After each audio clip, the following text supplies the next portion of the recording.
Hi students, so till now we have completed the phylum, the last phylum, that was the Platyhelminthes. Now in this lecture we'll discuss about the next phylum, that is your Aschelminthes or Nemathelminthes. So last phylum we have discussed about the flatworms or Platyhelminthes, and now we are going to discuss about the next phylum, that is your phylum Aschelminthes or Nemathelminthes, which is commonly also known as this group. This worms, they are commonly known as roundworm. ठीक है, तो हम आज पढ़ेंगे एसेलमेंथस और निमेथेलमेंथस भी बोल सकते हैं इसे. एक्चुअली है क्या ये, इसे हम कहते हैं राउंड वर्म, और इसके पहले हमने जो पढ़ा था that was the flat worm. Okay, अब देखो राउंड वर्म और फ्लैट वर्म में क्या डिफरेंस है. Last time in the last phylum what we have discussed, the body is dorso-ventrally flattened. That's why those worms are considered as flatworms. But it is not the same case in this phylum. Now this the worms belong to this phylum, or the animals belong to this phylum. If you take a cross section, in the cross section, the body actually look round or circular. Okay. So because their body appears circular in cross section, that's why we call them as roundworm. Right? अब देखो first thing क्या है, नाम दो है, दो नाम same ही है. एसेलमेंथस भी बोल सकते हैं, निमेथेलमेंथस भी बोल सकते हैं, और इसे हम ना और दूसरा एक नाम से भी बुलाते हैं, उसे कहते हैं निमेटोड्स भी कहते हैं. ठीक है. अच्छा, इस फाइलम का मतलब क्या हुआ पहले हमको समझना पड़ेगा. नीमा, that is also came from a Latin word, उसका मतलब होता है थ्रेड. ठीक है, उसका मतलब होता है थ्रेड, और हेलमिन का मतलब होता है वर्म. तो थ्रेड लाइक वर्म, ठीक है, जो वर्म थ्रेड लाइक होते हैं वैसे दिखते हैं, उसे हम कहते हैं निमेथेलमिंथस और एसेलमिंथस. ठीक है. So there was a scientist, his name was Gideon Gore. In 1859 he proposed the term Nemathelminthes for the first time. तो सबसे पहले Nemathelminthes के बारे में कौन बताया था? Gideon Gore was a scientist who actually said, or he actually proposed the name Nemathelminthes for this group of animals who are actually thread-like. They look like their body structure is thread-like, and in cross section their body is circular. They appear circular in cross section. Okay. And these organisms, these nematodes, this phylum, the animals or the worms belong to this phylum. Commonly we call them as nematodes. So the nematodes, till now we have discovered almost approximately 15,000 species of the nematodes we have already studied, we have already discovered. Okay. Now there is a very interesting thing I need to discuss with all of you. आगे बढ़ने से पहले मैं एक बहुत ही important चीज आप लोगों से डिस्कस करना चाह रहा हूँ निमेटोड्स के बारे में. देखिए, निमेटोड्स जो है ना, they are actually very diverse. Nematodes आपको दुनिया में हर तरह के एनवायरनमेंट में मिल जाएंगे. आपको वो सॉइल में मिल जाएंगे, आपको वो डेजर्ट सॉइल में मिल जाएंगे, फ्रेश वाटर में मिल जाएंगे, आपको मराइन वाटर में मिल जाएंगे, है ना. तो दे आर लिविंग एवरीवेयर. ये तो प्लांट के बॉडी के अंदर मिल जाएंगे, एनिमल्स के बॉडी के अंदर मिल जाएंगे. ठीक है ना. तो ये हर जगह पे रहते हैं, हर जगह का डाइवर्सिटी बहुत ज्यादा है, and they are available most of the part of this planet. ठीक है, बहुत सारे जगह पे, कहीं भी आप चले जाओ, ज्यादातर जगह पे आपको ये निमेटोड्स मिल जाएंगे. इनका डाइवर्सिटी बहुत ज्यादा है. ठीक है. नाउ दिस राउंड वर्म्स, अभी मैंने बताया कि इनको हम क्यों राउंडवर्म कहते हैं, कि अगर हम इसका एक्चुअली हम क्या करेंगे, अगर हम इसका क्रॉस सेक्शन ले लें बॉडी का और हम उसे अगर ध्यान से देखें तो हमें क्या दिखेगा कि ये सर्कुलर है. It appears circular. उनका जो बॉडी का क्रॉस सेक्शन होगा वो कैसा होगा, सर्कुलर होगा, फ्लैट नहीं होगा. इसीलिए हम इसे क्या कहते हैं, राउंडवर्म. ठीक है. और क्या चीज हमें दिखेगी कि उनका बॉडी में कोई सेगमेंटेशन नहीं है, बॉडी कंप्लीट है. There is no segmentation in the body. Okay. So body is a complete one structure. There is no segmentation in the body. No segment is there in the body, right? So it is unsegmented. First thing, what is that we need to know? This is if you see the cross section then it appears circular, and if we see properly, then we can see the body is not segmented, that is they are unsegmented, right?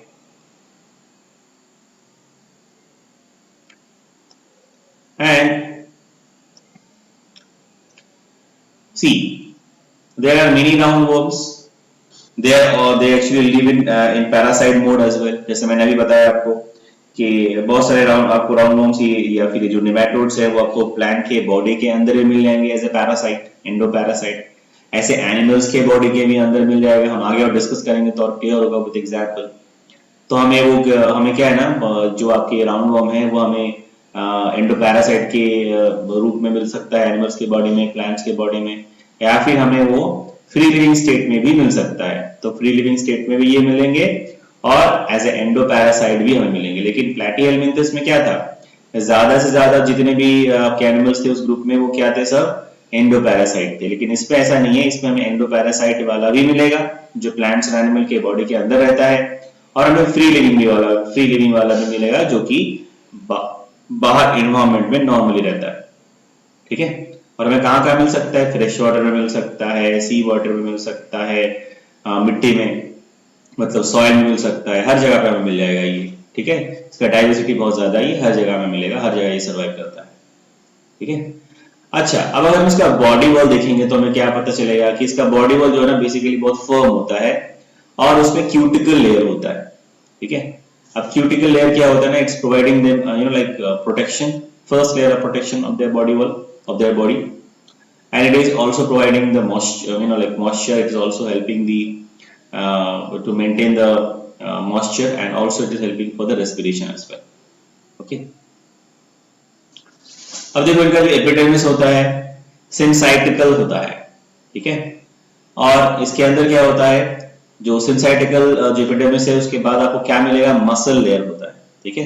पहला layer होता है cuticle, उसके बाद होता है सिंसाइटिकल epidermis, मतलब normal जो epidermis होता है वो होता है, उसमें एपिडर्मल सेल्स लाइन करते हैं, और उसके बाद क्या होगा, उसके बाद आपको मिलेगा मसल लेयर, ठीक है, which is providing the capacity to locomote और to move, okay. So that's why the muscular layer, the muscle layer is also present for that purpose, right? Next, the body cavity. Now I need to discuss one more thing before we move on. See, in case of the body wall, it consists of firm and non-living resistant cuticle, as I have just discussed, and then it is having syncytial epidermis. What is syncytial epidermis? I need to discuss that as well. मैं थोड़ा भूल गया था बोलना, तो सुन लीजिए। A continuous layer of cytoplasm with scattered nucleus. क्या है? A continuous layer of cytoplasm with scattered nuclei. ठीक है, तो न्यूक्लियाई जो है वो सेंटर में नहीं है सेल्स का, वो यहाँ वहां है, ठीक है। तो वैसे सेल से बनता है, इसीलिए हम उसे कहते हैं सिंसाइटियल एपिडर्मिस। उसके बाद मस्कुलर लेयर होगा नॉर्मल, ठीक है। Now we talk about the body cavity. See, the body cavity is called pseudocoelom. क्यों बोलेंगे pseudocoelom? क्योंकि प्रॉपर जो आपका बॉडी कैविटी वो नहीं है, बट लगता है देख के कि बॉडी कैविटी है। हमने शुरू में पढ़ा था, अगर किसी एनिमल में सीलोम नहीं है, बॉडी कैविटी नहीं है, फिर भी उसे हम अगर देखेंगे तब हमें लगेगा कि बॉडी कैविटी उसमें है, तो हम उसे कहते हैं pseudocoelom, ठीक है। So the body cavity what they have here in this case, that is pseudocoelom। और क्यों pseudocoelom है? Because the mesoderm is found as scattered pouches। मैंने समझाया था कि जब pseudocoelom कैसे होता है, क्योंकि जो देखो सीलोम बनता है कहां से, मेसोडर्म से ही बनता है, हमने डिस्कस किया था। अभी मेसोडर्म जब स्कैटर्ड हो जाता है, ठीक से नहीं बनता, यहाँ वहां थोड़ा थोड़ा कैविटी बनाने की कोशिश कर रहा है, ऐसा अगर है तो हम उसे कहते हैं pseudocoelom। So वही आपको यहाँ पे भी दिखेगा, है ना। और वो किसके बीच में होगा, that is between the ectoderm and endoderm। So mesoderm is found in scattered pouches in between the ectoderm and endoderm, है ना। अच्छा, एक चीज और है आपको यहाँ जानना चाहिए कि जो इनमें जो होता है बेसिकली इन राउंड वर्म्स में, कि इनका जो एलिमेंट्री कैनाल होता है that is complete, okay, and with muscular pharynx.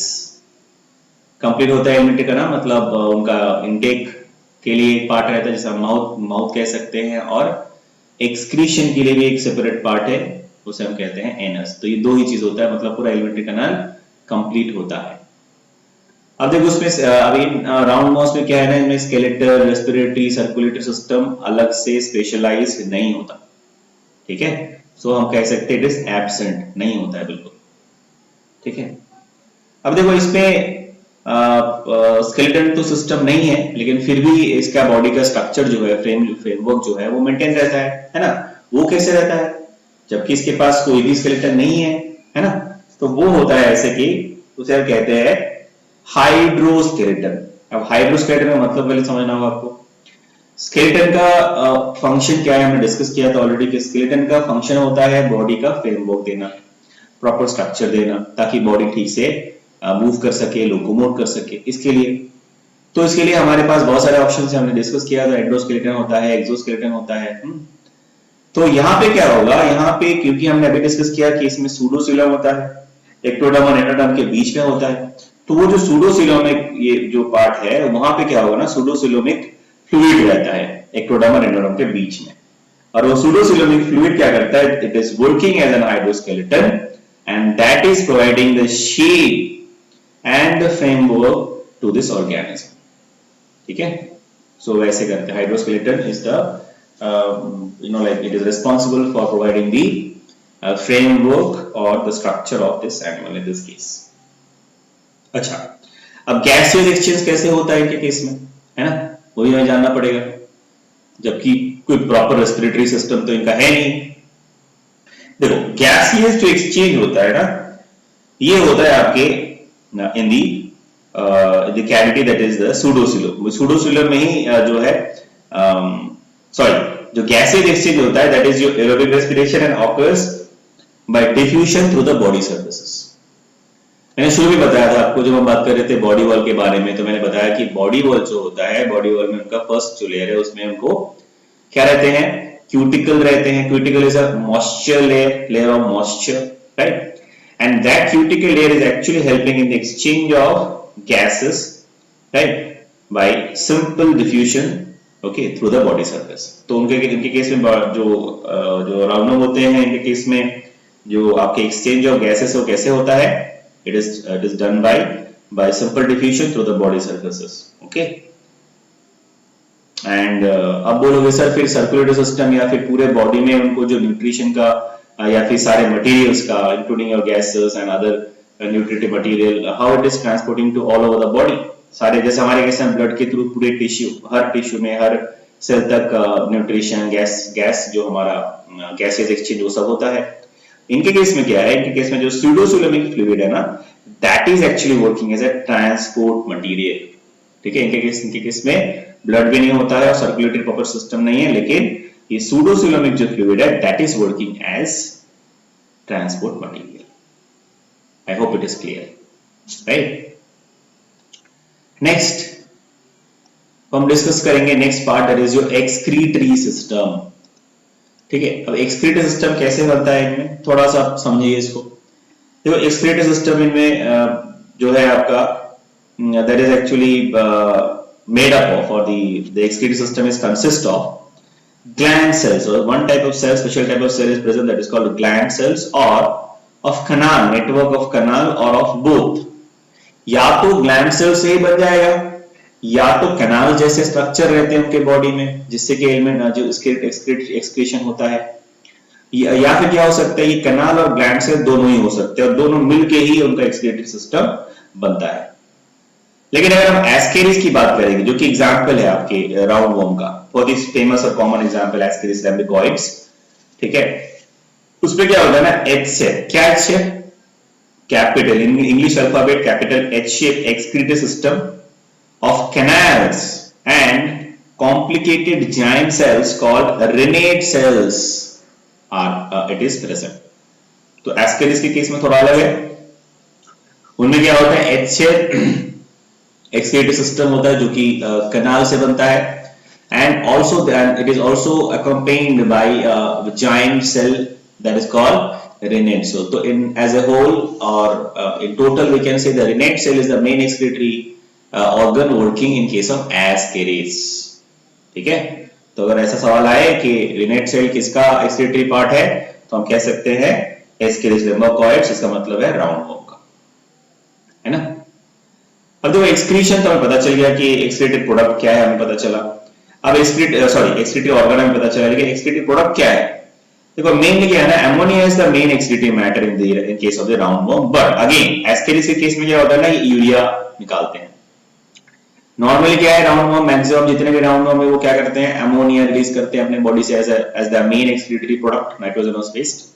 But in case of Ascaris, it is different. They are releasing or they are excreting urea instead of ammonia. So that is a point you need to note. That is very, very important. Now, next is nervous system. देखो nervous system कैसा होता है? See, the nervous system is consist of circumpharyngeal rings. हमने discuss किया था, ladder type होता है, ring type होता है, गैंग्लिया टाइप होता है, जब हम इंट्रोडक्शन में पढ़ रहे थे। तो इसमें क्या है, रिंग टाइप है। वो रिंग क्या है, सर्कमफेरेंशियल रिंग टाइप, ठीक है। And that circumferential ring that give rise to nerves forward as well as backward. मतलब ये सर्कमफेरेंशियल जो रिंग होते हैं उनके बॉडी में, वो उससे जो नर्व है वो बॉडी में आगे की तरफ भी मिल जाता है और पीछे की तरफ जाता है। तो for proper coordination through out the body, पूरे बॉडी में प्रॉपर कोऑर्डिनेशन मेंटेन करने के लिए नर्व जो है आगे भी जाता है और बॉडी के पीछे भी रहता है, ठीक है। अब इसके अलावा इनके पास कुछ सेंस ऑर्गन्स भी होते हैं, there are special type of sense organs as well. अब देखो उनके पास होता है पैपिले। पैपिले क्या है, दीज आर रेज्ड स्ट्रक्चर्स, थोड़ा उठा हुआ रहता है। रेज मतलब थोड़ा उठा हुआ। कहां पे रहता है, they occurs, this papillae occurs on lips, lips में रहता है, on the side of anterior end of both female and male, and in front and behind the cloacal apparatus। तो थोड़ा सा डायग्राम हम देखेंगे अभी इसको समझने के लिए, तो आपको शायद थोड़ा इजी होगा, ठीक है। So let us see the diagram here first. ये देखिए, ये वाला, दिस वन, ठीक है। ये एस्केरिस है। अब देखो एक चीज और आगे भी पढ़ोगे आप, आगे भी बताऊंगा मैं। एस्केरिस जो होता है ना, उनके जो मेल होता है ना, वो फीमेल से छोटा होता है साइज में, ठीक है। और क्लोएकल अपैरेटस हम आगे भी पढ़ेंगे, तो मैं यहाँ पे बता रहा हूँ। क्लोएकल अपैरेटस मतलब ऐसा होता है कि कुछ ऑर्गेनिज्म होते हैं उनके बॉडी में जो आपके एक्सक्रीशन के लिए और आपके रिप्रोडक्शन के लिए अलग अलग पाथ नहीं होता, बस सिंगल एक ओपनिंग होता है, सिंगल एक कैनाल होता है, उसी को हम बोलते हैं क्लोएकल अपैरेटस, ठीक है, जो कि यहाँ पे होता है, आप देख सकते हैं, ठीक है। अब देखो इनके लिप में क्या क्या हमें मिलेगा, हम डिस्कस कर रहे थे। जैसे पहला क्या था, पैपिले, ठीक है। तो ये देखो आप, ये है डबल पैपिले, ठीक है। ये आपका वेंट्रो लैटरल लिप। और पैपिले कहाँ पे होता है, मैंने बोला लिप पे होता है। तो ये लिप का डायग्राम है, ठीक है। ये माउथ है ना, तो माउथ को अगर हम एलाबोरेट करेंगे, बड़ा करेंगे, तो हमें ये सब हमें ये स्ट्रक्चर मिलेगा। उसमें क्या मिला, डॉर्सल लिप है, ठीक है ना, जिसमें डबल पैपिले होता है। तो पैपिले देखो रे स्ट्रक्चर है, थोड़ा निकला हुआ है ना बाहर की तरफ, तो ऐसा जो स्ट्रक्चर उसे हम बोलते हैं पैपिले, ठीक है। Where it occurs on the lip on the side of anterior end in both male and female, and in front and behind the cloacal apparatus। आगे और पीछे cloacal apparatus के वहां पे भी होता है, ठीक है। Now all papillae are tactile in function। अब जितने भी पैपिले हैं ना, these are tactile in function, ठीक है ना। tactile का मतलब they will respond if they touch। Touch sensation में अगर रिस्पॉन्ड करते हैं तो उसे हम बोलते हैं टेक्टाइल। जैसे मान लो कि आप जब टच मी नॉट प्लांट को छूते हो तो वो क्या करता है, श्रिंक करता है, तो दैट इज आल्सो टेक्टाइल। जब कोई भी ऑर्गेनिज्म, कोई भी बॉडी पार्ट, कोई भी प्लांट जो भी है लिविंग ऑर्गेनिज्म टच सेंसेशन में रिएक्ट करता है तो उसे हम कहते हैं टेक्टाइल, ठीक है। चलो next. Now all the papillae are tactile in function as discussed. Next is amphids. Amphids are pits. दूसरा क्या होगा, आपको देखने मिलेगा amphids देखने मिलेगा। ये देखो सेंस ऑर्गन, दूसरा सेंस ऑर्गन क्या है, amphids, जो यहाँ पे रहता है, ठीक है। तो वो भी आपको मिलेगा। And these are present again on the lips and are chemoreceptors। ये क्या काम करते हैं, they are working as a chemoreceptors। अभी आप बोलोगे सर chemoreceptors क्या है। देखो chemoreceptors मतलब क्या होता है कि ये ऑर्गेनिज्म है, इनके पास कोई, ये बहुत ही सिंपल ऑर्गेनिज्म है, तो इनके पास हमारे ऐसे टंग नहीं होता है। जैसे हमारे पास टंग है तो हम डिफरेंट तरह के टेस्ट को पता कर सकते हैं, उसके बाद हमारे पास नोज है तो हम डिफरेंट तरह के स्मेल को पता कर सकते हैं। तो हम बहुत एडवांस है, लेकिन उनके पास उतना एडवांस ऑर्गन्स नहीं होता है। तो क्या करते हैं, उनके पास स्पेशल टाइप के सेल्स होते हैं जैसे कि एम्फिड्स, और वो सेल को यूज करके वो जिस एनवायरमेंट में वो रहते हैं, जैसे मान लीजिए जिस पानी में वो रह रहे हैं, तो या जिस जहां पे वो रह रहे हैं, जिस एनवायरमेंट में, सॉइल में, पानी में, कहीं पे भी, या फिर किसी एनिमल या प्लांट के बॉडी में, तो वहां पे उसके बॉडी के फ्लूइड्स के या फिर जो केमिकल्स है वहां पे अवेलेबल, उसको वो टेस्ट करके पता कर सकता है उसका नेचर क्या है, एसिडिक है, बेसिक है, अल्कलाइन है, ठीक है। उसे हम कहते हैं एम्फिड्स। ये भी एक तरह का स्पेशलाइज्ड सेंस ऑर्गन है जो हमें मिलेगा, ठीक है। और क्या मिलेगा लास्टली नंबर 3, नंबर 3 जो फैस्मिड्स। एम्फिड्स हो गया, अभी होगा नेक्स्ट है आपका फैस्मिड्स, ठीक है। तो फैस्मिड्स का क्या काम है, यहां पे आपको दिख रहा होगा फैस्मिड्स, ठीक है। So the phasmids are unicellular glands located upon the lateral side of the posterior end and are glandosensory in nature, ठीक है। पीछे की तरफ होता है, देखो glands of plasmid, ducts of plasmid, tail, ठीक है, एंड की तरफ, बॉडी के एंड की तरफ, यहाँ पे इस पार्ट पे होता है, ठीक है। और यहाँ पे ग्लैंड जैसा स्ट्रक्चर होता है क्योंकि यूनिसेलुलर ग्लैंड लाइक स्ट्रक्चर है। ये भी सेंस टाइप, ये भी आपका one type of sense organ है ना। चलो, so we'll move on to that,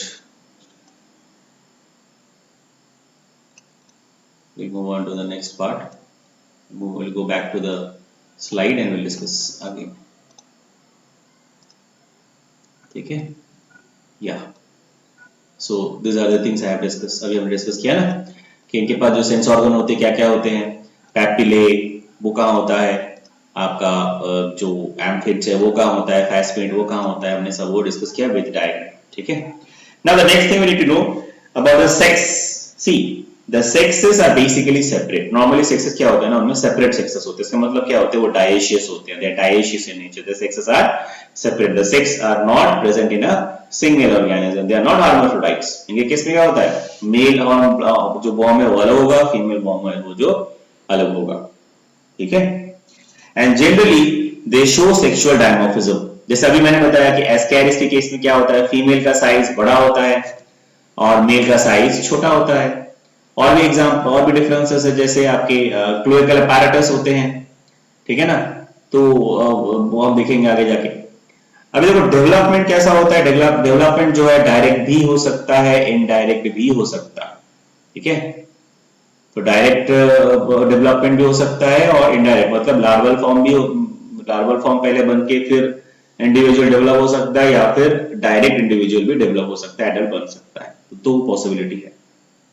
अभी हम कुछ लार्वल एग्जांपल लेंगे, जैसे कि फिलैरिफॉर्म, ठीक है। ये लार्वा है, वो किस पे प्रेजेंट होता है, किसके केस में होता है, कौन से राउंड के केस में, that is your Ancylostoma, okay, Ancylostoma, जो कि एक्चुअली आपका हुक वॉर्म है।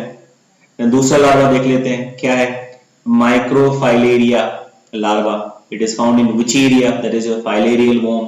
उसके केस में जो लार्वा बनता है उसको बोलते हैं microfilaria.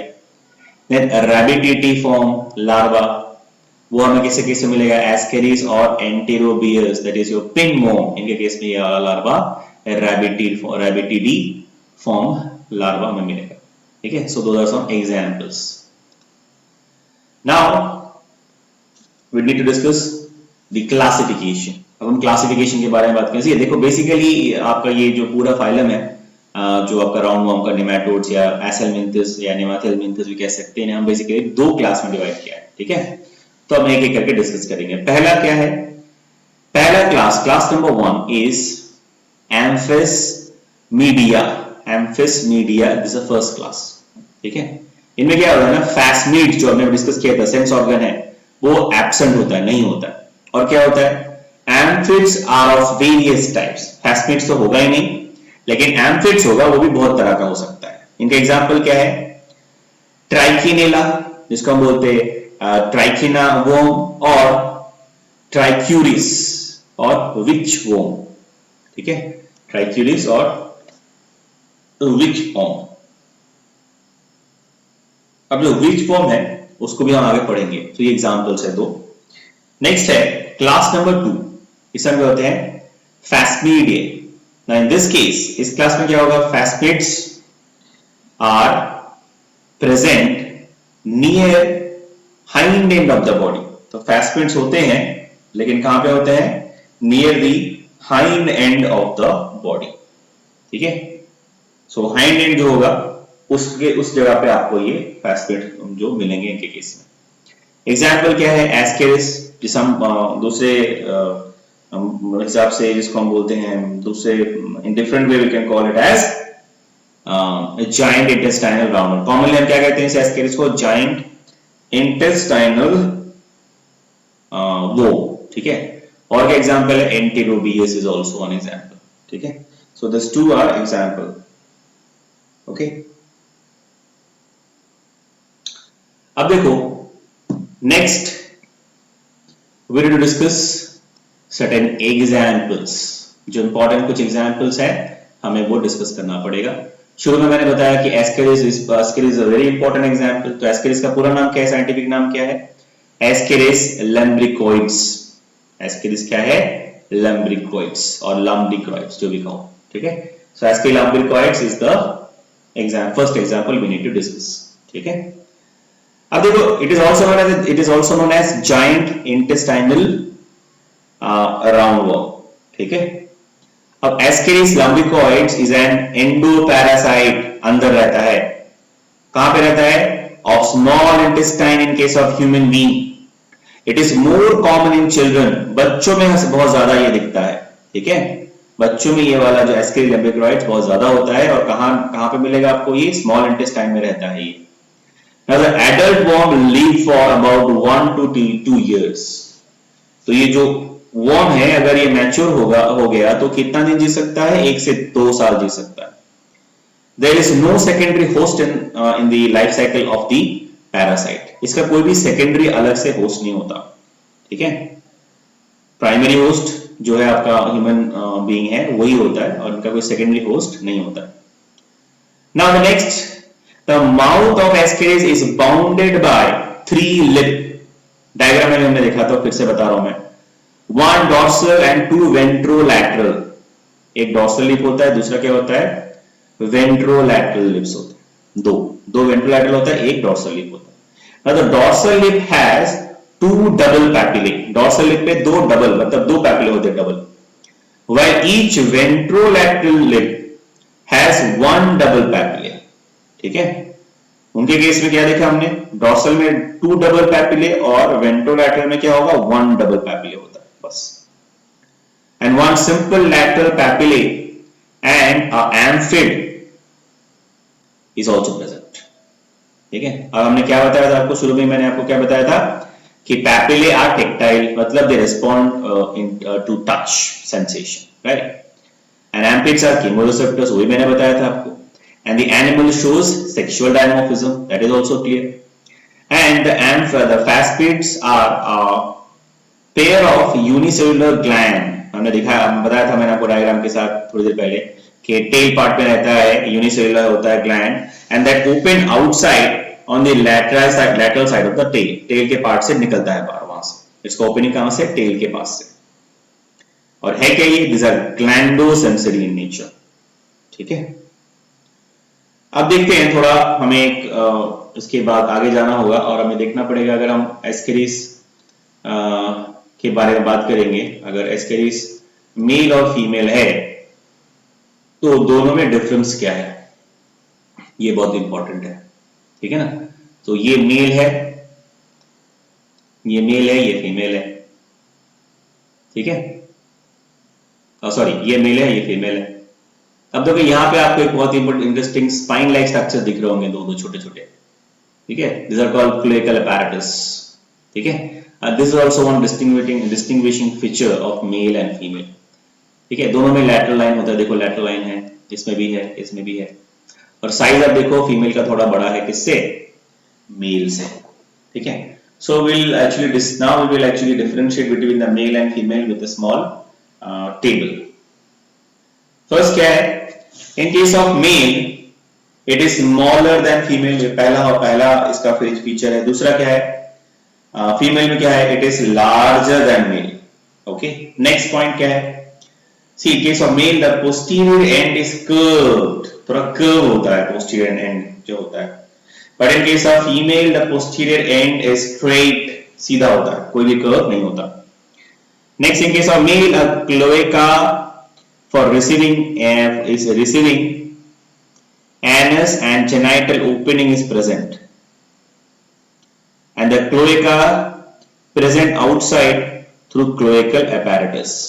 The cloaca opens outside through the cloacal apparatus. Female के केस में क्या है? There are separate anus and genital apparatus, अलग अलग होते हैं, लेकिन मेल के केस में एक ही होता है, इसको बोलते हैं cloacal apparatus, अलग से कोई anus या अलग से कोई genital part नहीं होता है। लास्ट पॉइंट क्या है? Two equal chitinous spicule projection through the cloacal apparatus। अभी हमने देखा डायग्राम में कि थोड़े chitinous spicule और या फिर स्पाइनी स्ट्रक्चर cloacal apparatus के बाहर दिखते हैं, ठीक है, लेकिन फीमेल में वो नहीं होता है। So the spicules are absent in case of female, right? So I hope it is clear, आपको समझ में आया होगा, तो you please take these points। Now we need to discuss the next part.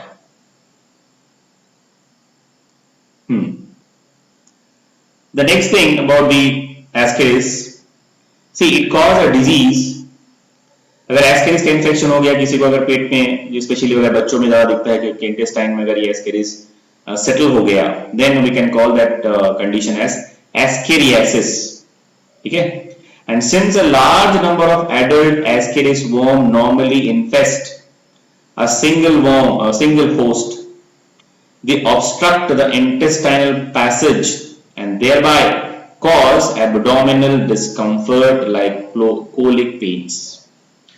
अब देखो, ये जो एस्केरिस है, ये जब किसी होस्ट के बॉडी में रहता है या फिर वहां पे जाके they are living as a endoparasite, तो एक जाके नहीं, सिर्फ एक ही नहीं होता है, ऐसे काफी सारे जो आपके एस्केरिस है, वो सब जो इंटेस्टाइनल जो पैसेज है, आपका जो इंटेस्टाइनल पैसेज है, वहां पे जाके सेटल हो जाता है।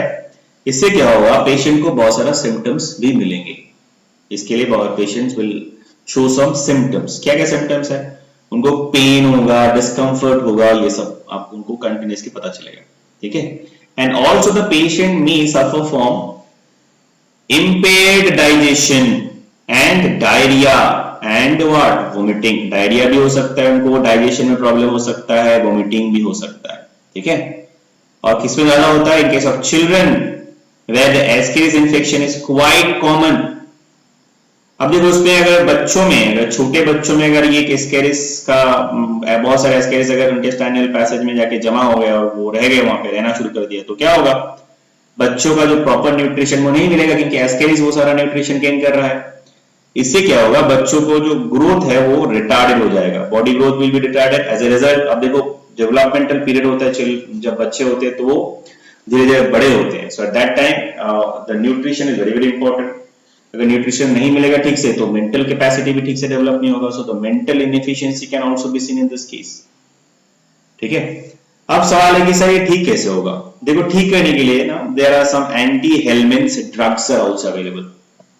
So the anti helminth drugs will help them to treat. जैसे कि एग्जांपल यहाँ पे दिया है मैंने, Alcopar, then Bendex etcetera, the examples of anti-helminth drugs, right?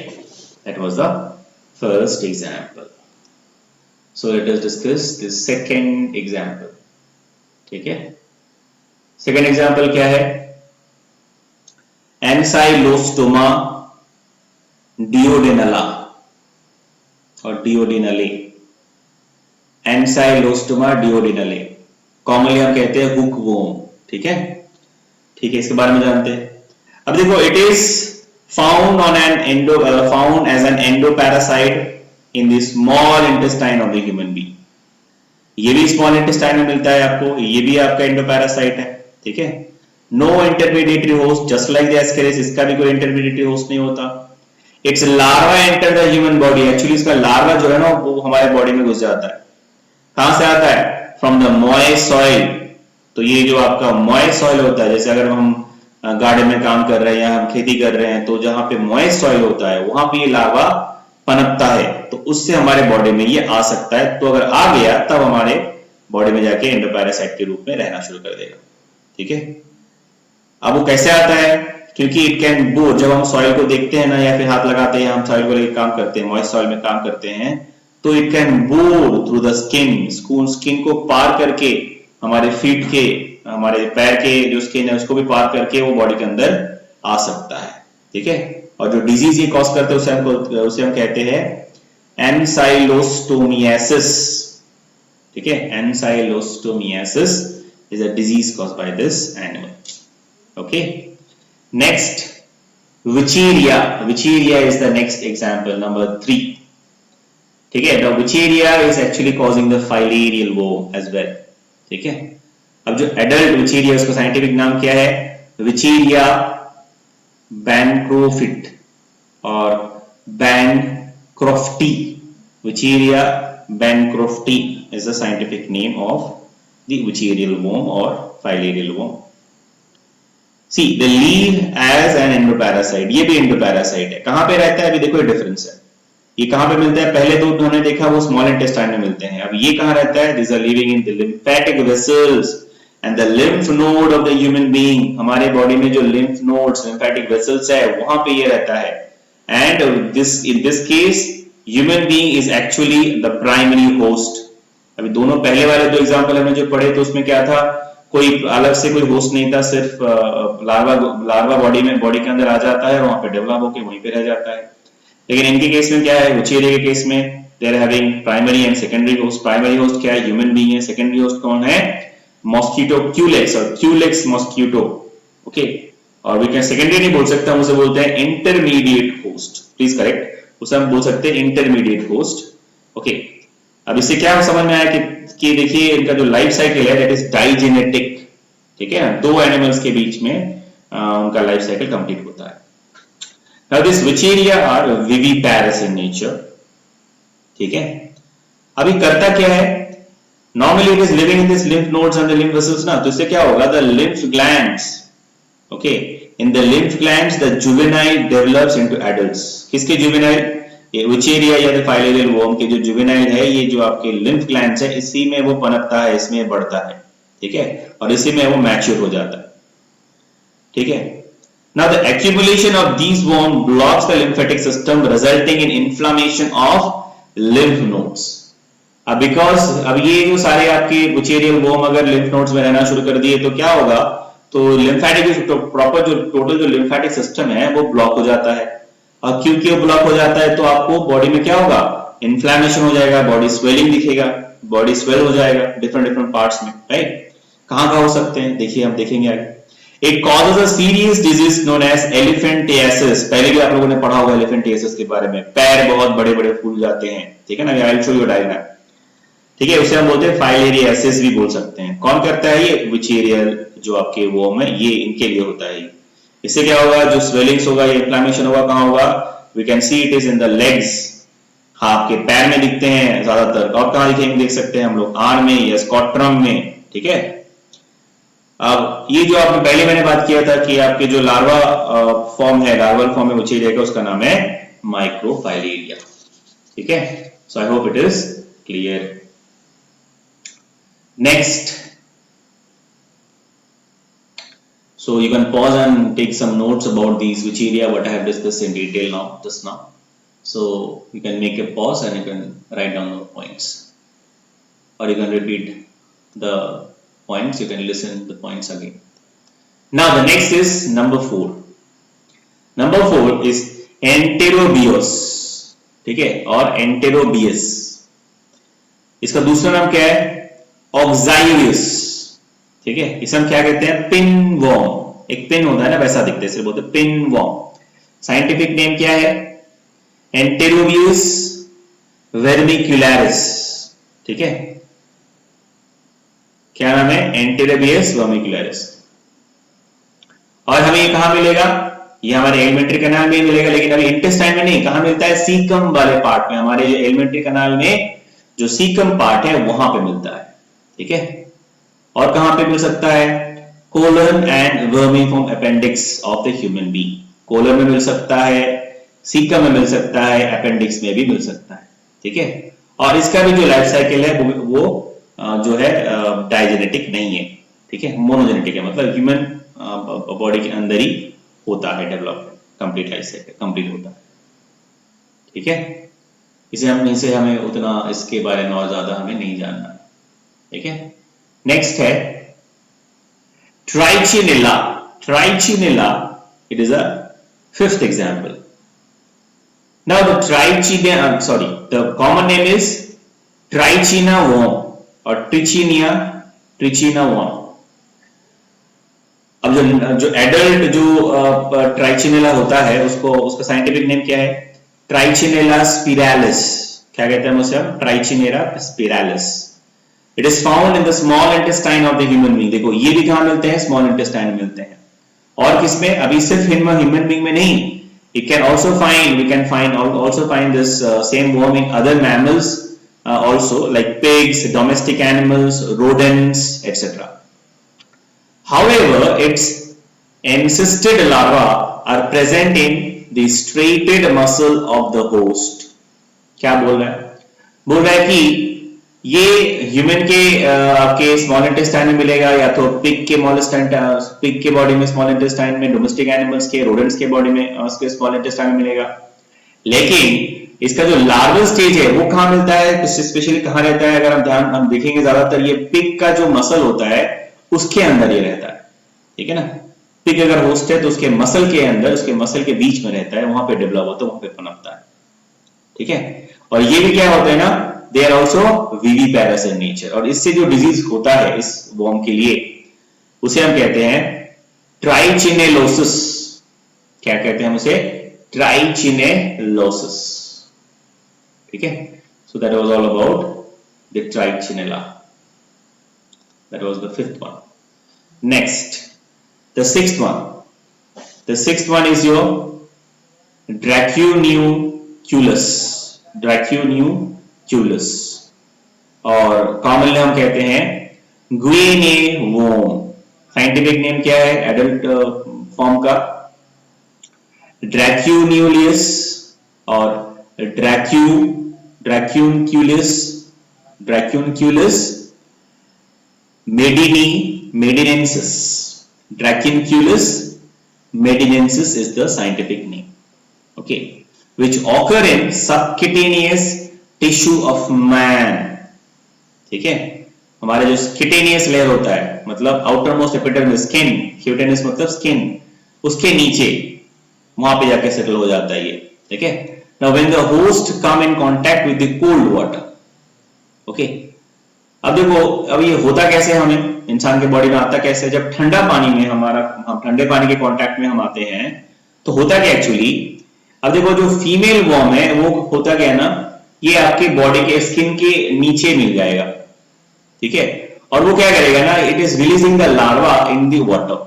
ठीक है, तो क्या करेगा, पानी में आपका जो लार्वे है उसको निकाल देगा बॉडी के थ्रू, जब हम कोल्ड पानी कांटेक्ट में आते हैं या फिर जिसको हुआ है उसको आता है। तो फिर क्या होगा, the larva penetrate the body of cyclops. Cyclops it's also a aquatic organism, animal. तो साइक्लोप्स के बॉडी में ये घुस जाता है ये लार्वा। ठीक है, फिर क्या होगा, a fresh water crustacean. Cyclops क्या है? These are fresh water crustaceans. हम डिस्कस करेंगे फ्रेश क्रस्टेशियंस क्या होता है, आर्थ्रोपोडा जब आएगा तो हम डिस्कस करेंगे। आर्थ्रोपोडा फाइलम में आता है, which is intermediary host of गुएना worm. अभी साइक्लोप्स क्या है? Cyclops is the intermediary host. ठीक है, अब इसके बॉडी से नेक्स्ट जो आपका ह्यूमन बॉडी है उसमें वो चला जाएगा। कैसे जाएगा?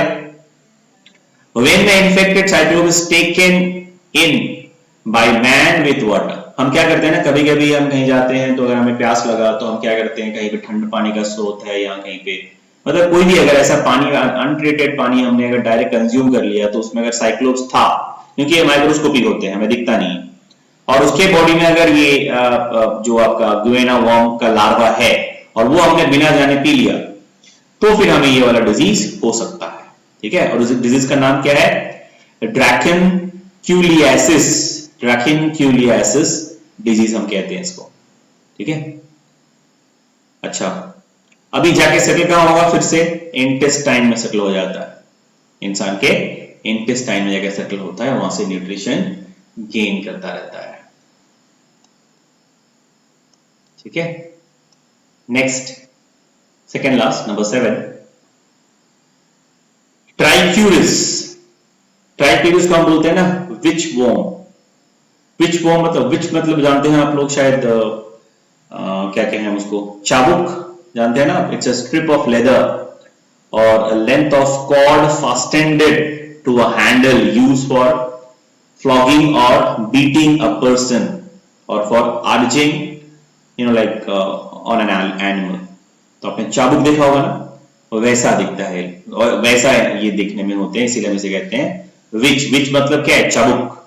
ठीक है, साइंटिफिक नेम क्या है? ट्राइक्यूरिस ट्राइक्यूरिया, ट्राइक्यूरिस ट्राइक्यूरा, इट इज विच। ओके, विच के जैसा दिखता है, इसीलिए हमने इसका नाम रख दिया विच वॉर्म।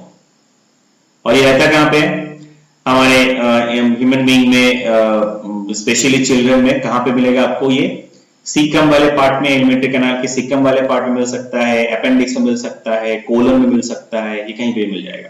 ठीक है, ठीक है, कोलन एलिमेंट्री कैनाल के कौन से पार्ट में? इंटेस्टाइन में नहीं, सीकम में या तो अपेंडिक्स में या तो कोलन पार्ट में हमें मिलता है ज्यादातर। ये भी जो आपके ट्राइक्यूरियस जो आपके वॉर्म है, ये भी हमें एस्केरिस के जैसे बच्चों में ज्यादा दिखता है। In case of children we can see this मोर।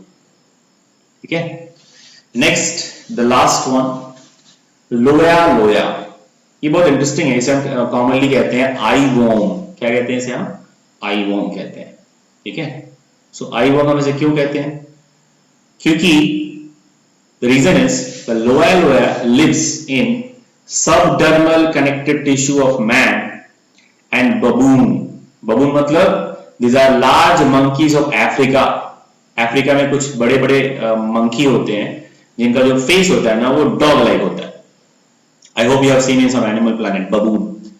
उनके बॉडी में भी वो मिलता है और हमारे इंसान के केस में भी मिलता है।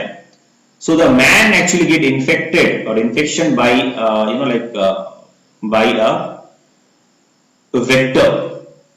वेक्टर मतलब क्या होता है? जो कैरियर एनिमल होता है उसको बोलते हैं वेक्टर। तो यहाँ पे कौन सा जो एनिमल है या जिसके बाइट से ये हो सकता है हमें, उसको हम कहते हैं डियर फ्लाई।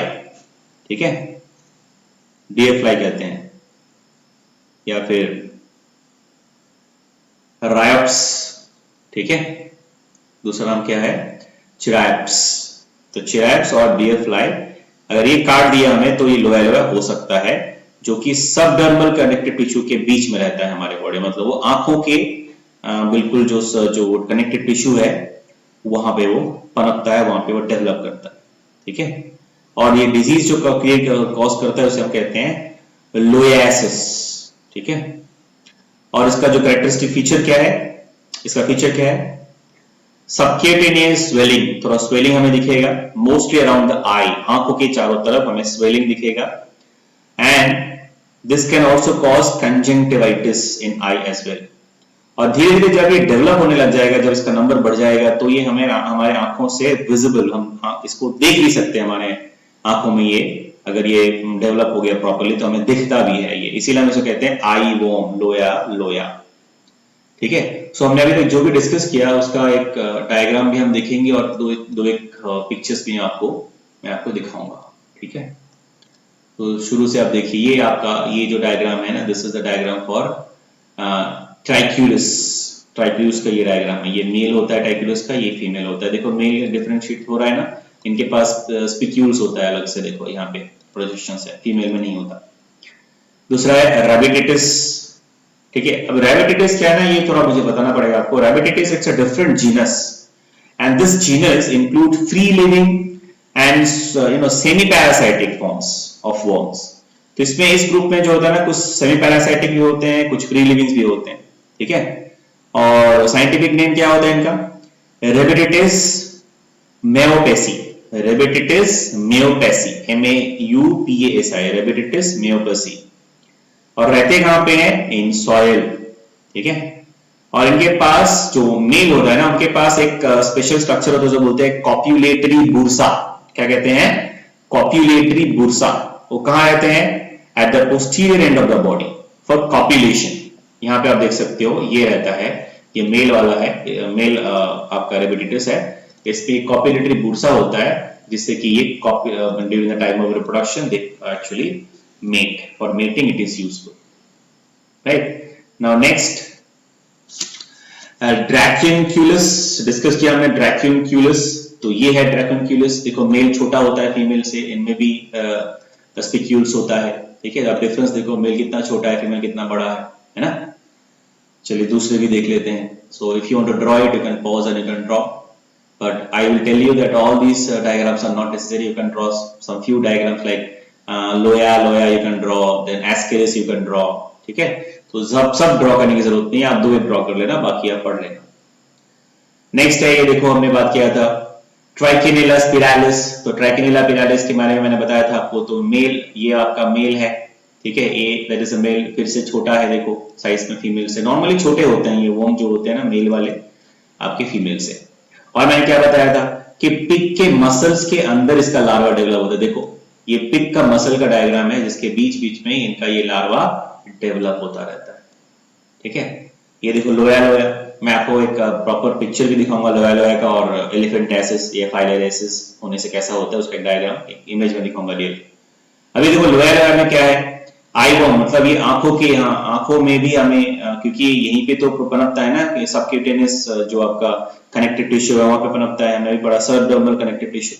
यहाँ पे आंख जो है ना ये स्वेलिंग हो जाता है, सूजन हो जाता है आंखों में, और आपको ये वर्म दिखेगा भी, ठीक है। मैं प्रॉपर डायग्राम भी आपको दिखाऊंगा। देखो एंटीरोबियस का एग्जांपल ये है, ठीक है। So this is female, this is male, ठीक है। देखो यहाँ पे कर्वी होता है जो मेल के केस में, फीमेल में देखो स्ट्रेट होता है जो पोस्टीरियर पार्ट है वो। नेक्स्ट, सो यहाँ पे मैं ज्यादा डिस्कस नहीं करूंगा। एस्केरिस के बारे में मैंने पूरा डिस्कस किया है आपसे, ये दोनों डायग्राम हमने डिस्कस किया है। देखो एस्केरिस का मेल और फीमेल पार्ट कैसा होता है, फीमेल बड़ा होता है, मेल छोटा होता है, यहाँ पे वेस्टिक्यूल होता है मेल के पास, क्लोएकल apparatus जो होता है उसमें, फिर हमने पैपिले, लिप्स, ये सब डिस्कस किया है डिटेल में। जैसे अब जब हुकवॉर्म के बारे में बात किया था, so this are the diagram of hookworm, ठीक है ना। तो ये मेल वाला पार्ट है, फिर से देखो मेल छोटा है, इसमें फिर से आप देखो क्लोएकल apparatus है और स्पिक्यूल्स भी है यहाँ पे, आप ध्यान से देखो, ठीक है, और साइज में छोटा है। ये वुचेरिया है, वुचेरिया मतलब हम इसे क्या कहते हैं, वुचेरिया मतलब वुचेरिया इज फाइलेरियल वॉर्म, जो कि एलिफेंटियासिस कॉज करता है, लिम्फेटिक वेसल्स, लिम्फेटिक सिस्टम को ब्लॉक कर देता है, ठीक है। Then the last one Ancylostoma का स्ट्रक्चर फिर से देखिए, मेल जो है वो फीमेल से छोटा है, ठीक है। So lastly, before we finish, I will show you some images. So अब ध्यान से देखो, ये वाला जो इमेज है, ये आप जो देख रहे हैं, ठीक है, ये जो है नीचे वाला, देखिए पेशेंट का जो पैर है कितना स्वेल हो गया है, देखिए, can you see that? It is happening because of the blockage of the lymphatic vessels or system by Wucheria filarial worm, ठीक है। इसी के लिए, इसी को हम बोलते हैं, ये जो कंडीशन आप देख रहे हो ना, इसी को फाइलेरियासिस और एलिफेंटियासिस कहते हैं। और ये क्यों होता है? Because of the filarial warm that is your Wuchereria, ठीक है ना। और ये किसके काटने से हो सकता है? क्यूलेक्स मॉस्किटो के काटने से हो सकता है। अब ये जो है ना, ये वाला, ये दिस इज योर लोया। अब देखो ध्यान से, अगर आप देखोगे यहाँ पे तो आपको ये वॉर्म जो है वो दिखेगा, ठीक है। So can you see the worm? So this is the real image of a patient where the patient is suffering from the loya disease, loyalosis. Okay. So I hope it is clear. So this is all about this phylum of Helminthes or roundworm, or we can also call it as Nematoda. So in the next lecture we'll meet and we'll discuss about the next phylum. Till then, take care, stay safe, be at home, study well. Thank you.